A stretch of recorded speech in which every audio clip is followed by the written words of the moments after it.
அஸ்ஸலாமு அலைக்கும். இந்த வீடியோவில் நபி அவர்களின் வாழ்ந்த வீடு பற்றி பார்க்கலாம்.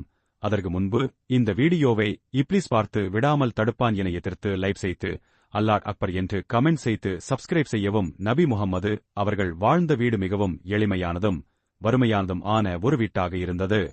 அந்த வீடு மதீனா நகரில் அமைந்திருந்தது. நபி அவர்கள் மக்காவிலிருந்து ஹிஜ்ரத் செய்து மதீனாவிற்கு வந்தபின் அங்கேயே அவர்களுக்காக ஒரு சிறிய வீடு கட்டப்பட்டது.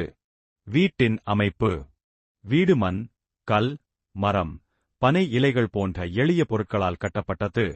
ஒரு சிறிய மையம், கூடாரம் போல இருந்தது. அதனுடன் நபி அவர்களின் மனைவிகளுக்கான தனித்தனியான சிறு அறைகள் இருந்தன.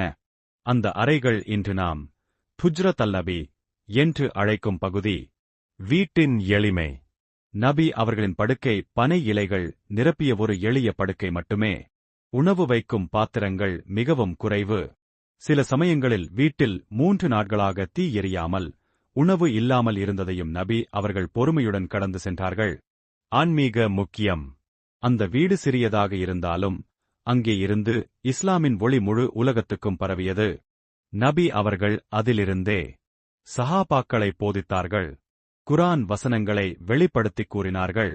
மக்களுடன் கலந்துரையாடினார்கள். இப்போது அந்த வீட்டு பகுதி மதீனாவின் நபி பள்ளிவாசலில் மஸ்ஜிது நபவி இணைக்கப்பட்டுள்ளது. அந்த இடம் இன்று அரோதா அன்ஷரியா என அழைக்கப்படுகிறது.